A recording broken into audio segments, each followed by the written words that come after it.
नमस्कार दोस्तों, स्वागत है आप सभी का आपके अपने YouTube चैनल श्याम जी के जीएस पॉइंट यूट्यूब चैनल पर। साथियों, आज की इस वीडियो में दिल्ली पुलिस भर्ती परीक्षा 2023 में पूछे जाने वाले जी के जीएस के अति महत्वपूर्ण प्रश्नों का प्रैक्टिस सेट लेकर के आया और आपको वही प्रश्न करा रहा हूँ जी के जीएस के जो पिछले किसी न किसी परीक्षा में टीसीएस ने पूछे हैं और ये आने वाले प्रश्न में सारे प्रश्न आपकी परीक्षा में पूछे जाने की पूरी संभावना है। तो साथियों, आज के प्रैक्टिस सेट को पूरा करिएगा।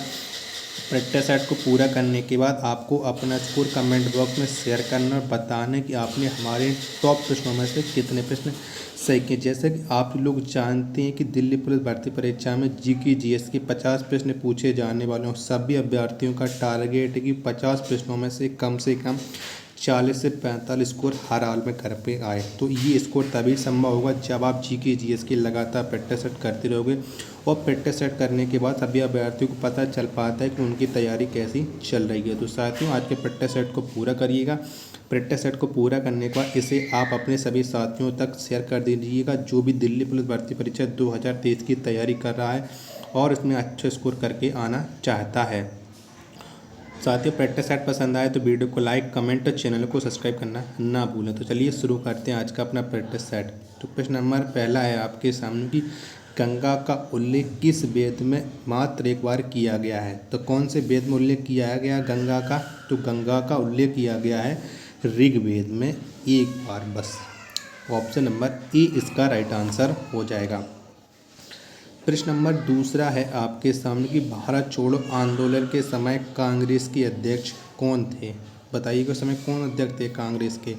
तो भारत छोड़ो आंदोलन के समय कांग्रेस के अध्यक्ष थे मौलाना अबुल कलाम आज़ाद। कौन? Maulana Abul Kalam Azad. Option number C इसका राइट आंसर हो जाएगा। प्रश्न नंबर तीसरा है आपके सामने कि आत्मसम्मान आंदोलन के जनक कौन हैं। तो कौन है आपको ये बताना है। तो आत्मसम्मान आंदोलन के जनक हैं रामास्वामी नायकर। कौन? रामास्वामी नायकर ये आत्मसम्मान आंदोलन के जनक है, ये आपको ध्यान रखना है। तो तीसरे का राइट आंसर हो जाएगा ऑप्शन नंबर बी। प्रश्न नंबर चौथा है आपके सामने कि पिंडारियों के उन्मूलन का श्रेय किन्हें जाता है। तो किन्ने किया था पिंडारियों का उन्मूलन? तो ये लॉर्ड हैंगिस्टन्स को पिंडारियों के उन्मूलन का श्रेय जाता है। तो ऑप्शन नंबर ए इसका राइट आंसर हो जाएगा।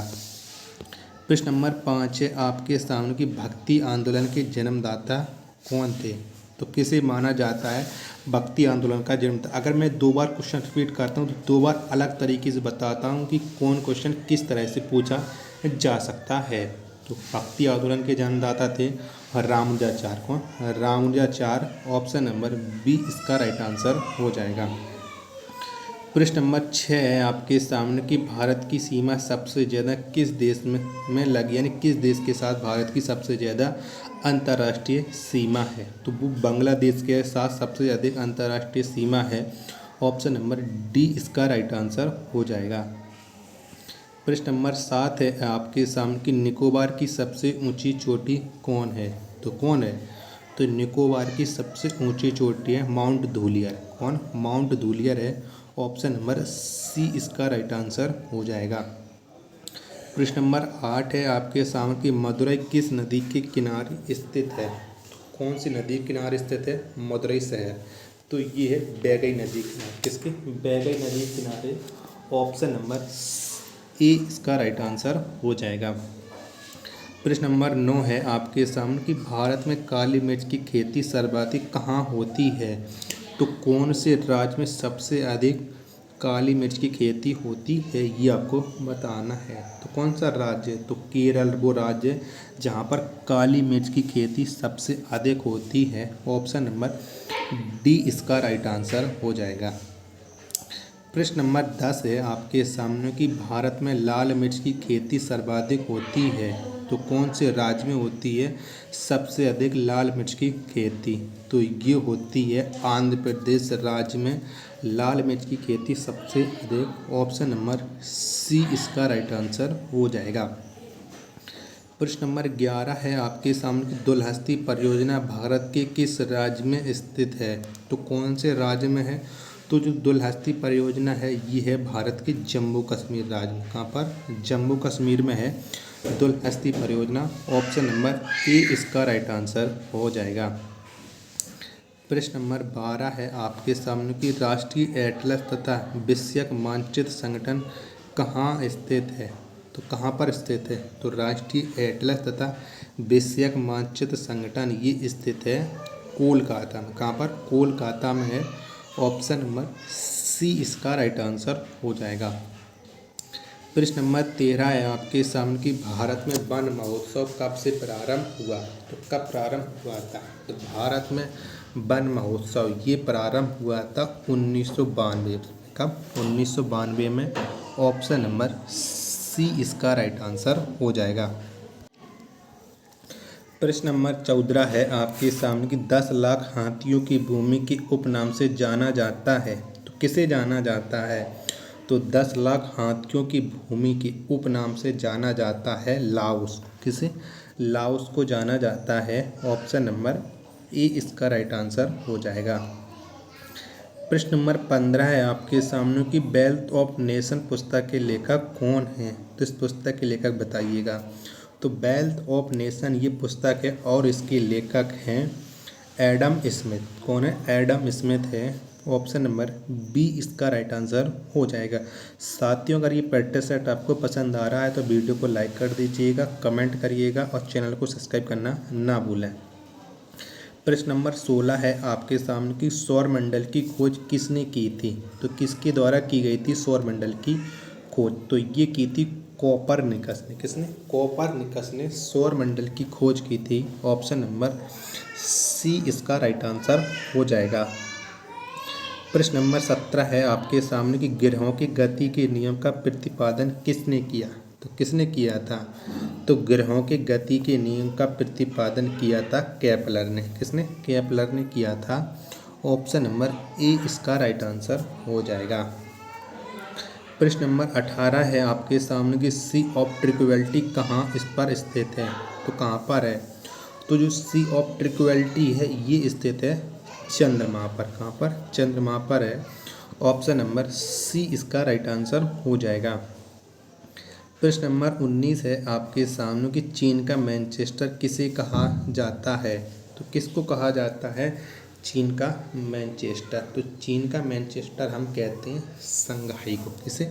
संघाई को कहते हैं। ऑप्शन नंबर डी इसका राइट आंसर हो जाएगा। प्रश्न नंबर 20 है आपके सामने कि भारत की आकृति कैसी है। तो कैसी है भारत की आकृति? तो भारत की आकृति है चतुष्कोणीय। कैसे? चतुष्कोणीय है। ऑप्शन नंबर ए इसका राइट आंसर हो जाएगा। प्रश्न नंबर 21 है आपके सामने कि नेशनल वुड फॉरेस्ट पार्क कहाँ पर स्थित है। तो कहाँ पर है? तो जो नेशनल वुड फॉरेस्ट पार्क है और ये स्थित है जैसलमेर में। कहाँ? जैसलमेर है राजस्थान में। तो ऑप्शन नंबर बी इसका राइट आंसर हो जाएगा। प्रश्न नंबर 22 है आपके सामने कि महापद्म नंद को क्या कहा जाता था। तो क्या कहते थे? तो महापद्म नंद को हम कहते थे उग्रसेन। क्या? उग्रसेन के नाम से जाना जाता था इन्हें। तो ऑप्शन नंबर सी इसका राइट आंसर हो जाएगा। प्रश्न नंबर 23 है आपके सामने कि सुदर्शन झील का पुनरुद्धार किसने करवाया। तो किसने करवाया था? तो सुदर्शन झील इसका पुनरुद्धार यानी दोबारा निर्माण करवाया था या जीर्णोद्धार जो टूट फूट गई थी उसे बनवाया था स्कंदगुप्त ने। ऑप्शन नंबर सी इसका राइट आंसर हो जाएगा। अब लेखों का अध्ययन क्या कहलाता है। तो क्या कहते हैं ये आपको बताना है। तो अभिलेखों का अध्ययन कहलाता है इपिग्राफी। क्या? इपिग्राफी कहलाता है। ऑप्शन नंबर ए इसका राइट आंसर हो जाएगा। प्रश्न नंबर 25 है आपके सामने कि विश्व का पहला विद्यालय तक्षशिला में कब स्थापित हुआ। तो कब स्थापित हुआ था? तो विश्व का पहला विद्यालय है ये तक्षशिला में स्थापित हुआ था 700 ईसा पूर्व। ऑप्शन नंबर बी इसका राइट आंसर हो जाएगा। अगला प्रश्न है आपके सामने कि इंडिया गेट के मध्य अमर जवान ज्योति कब से जल रहा है। तो कब से जल रही है ये आपको बताना है। तो इंडिया गेट के मध्य जो अमर जवान ज्योति है ये जल रही है 1971 से। कब से? 1971 से। ऑप्शन नंबर सी इसका राइट आंसर हो जाएगा। प्रश्न नंबर 27 है आपके सामने साथियों कि भारत का प्रथम समाचार पत्र का प्रकाशन कब हुआ था? तो कब हुआ था? तो भारत के प्रथम समाचार पत्र इसका प्रकाशन हुआ था 1780 में। कब? 1780। ऑप्शन नंबर ए इसका राइट आंसर हो जाएगा। साथियों वीडियो पसंद आए तो वीडियो को एक लाइक जरूर कर दीजिएगा कि वीडियो को लाइक और चैनल को सब्सक्राइब करने में आपका पैसा नहीं लगता है। प्रश्न नंबर 28 है आपके सामने साथियों कि किस अभिनेत्री को वीनस की मूर्ति के नाम से जाना जाता है? तो किसे जाना जाता है? तो मधुबाला। किसे? मधुबाला को वीनस की मूर्ति के नाम से जाना जाता है। ऑप्शन नंबर सी इसका राइट आंसर हो जाएगा। प्रश्न नंबर 29 है आपके सामने कि भारत तथा चीन के बीच पंचशील समझौता पर हस्ताक्षर कब हुआ? तो कब हुआ था ये आपको बताना है। तो भारत तथा चीन के बीच जो पंचशील समझौता हुआ है इस पर हस्ताक्षर हुए थे 29 अप्रैल 1954। कब? 29 अप्रैल 1954। ऑप्शन नंबर बी इसका राइट आंसर हो जाएगा। प्रश्न नंबर 30 है आपके सामने कि एशियन डेवलपमेंट बैंक की स्थापना किस वर्ष हुई? तो कब हुई थी? तो जो एशियन डेवलपमेंट बैंक है इसकी स्थापना हुई थी 1966 में। कब? 1966 में। ऑप्शन नंबर डी इसका राइट आंसर हो जाएगा। प्रश्न नंबर 31 है आपके सामने कि डीएनए जांच केंद्र कहाँ है? तो कहाँ पर है? तो जो डीएनए जांच केंद्र है ये स्थित है हैदराबाद में। कहाँ पर है? हैदराबाद में है डीएनए जांच केंद्र। ऑप्शन नंबर सी इसका राइट आंसर हो जाएगा। प्रश्न नंबर 32 है आपके सामने कि बौद्ध धर्म मानने वालों की संख्या सबसे अधिक किस राज्य में है? तो कौन से राज्य में सबसे अधिक है बौद्ध धर्म को मानने वाले लोग? तो ये हैं महाराष्ट्र राज्य में। किस में? महाराष्ट्र में है। ऑप्शन नंबर बी इसका राइट आंसर हो जाएगा। प्रश्न नंबर 33 है आपके सामने कि लंदन में स्थित इंडिया हाउस की स्थापना किस वर्ष की गई? तो कब की गई थी? तो लंदन में स्थित इंडिया हाउस इसकी स्थापना की गई थी 1905 में। कब? 1905 में। ऑप्शन नंबर बी इसका राइट आंसर हो जाएगा। प्रश्न नंबर 34 है आपके सामने कि लव म्यूजियम किस देश में है? तो कौन से देश में है लव म्यूजियम? तो ये स्थित है फ्रांस में। कहाँ पर है? फ्रांस में है love museum. Option number D इसका राइट आंसर हो जाएगा। प्रश्न नंबर 35 है आपके सामने कि यूनिसेफ दिवस कब मनाया जाता है? तो कब मनाते हैं यूनिसेफ दिवस? तो ये मनाते हैं प्रतिवर्ष 11 दिसंबर को यूनिसेफ दिवस। ऑप्शन नंबर ए इसका राइट आंसर हो जाएगा। प्रश्न नंबर 36 है आपके सामने कि द इनसाइडर पुस्तक के लेखक कौन हैं? बताइए पुस्तक के लेखक। तो द इनसाइडर इस पुस्तक के लेखक हैं पीवी नरसिम्हा राव। कौन? पीवी नरसिम्हा राव ये हैं द इनसाइडर पुस्तक के लेखक। ऑप्शन नंबर सी इसका राइट आंसर हो जाएगा। अगला प्रश्न है आपके सामने 37 की चोल शासकों की भाषा क्या थी? तो कौन सी थी चोल शासकों की भाषा? तो इनकी भाषा थी तमिल। कौन? तमिल थी चोल शासकों की भाषा। ऑप्शन नंबर डी इसका राइट आंसर हो जाएगा। प्रश्न नंबर 38 है आपके सामने कि लॉवर संग्रहालय कहाँ स्थित है? तो कहाँ पर है लॉवर संग्रहालय? तो ये स्थित है पेरिस में। कहाँ पर? पेरिस में है। ऑप्शन नंबर ए इसका राइट आंसर हो जाएगा। प्रश्न नंबर 39 है आपके सामने क्लोरोफिल के केंद्र में कौन सा तत्व पाया जाता है? कौन सा तत्व पाया जाता है? तो क्लोरोफिल के केंद्र में पाया जाता है मैग्नीशियम। कौन? मैग्नीशियम ये पाया जाता है। ऑप्शन नंबर सी इसका राइट आंसर हो जाएगा।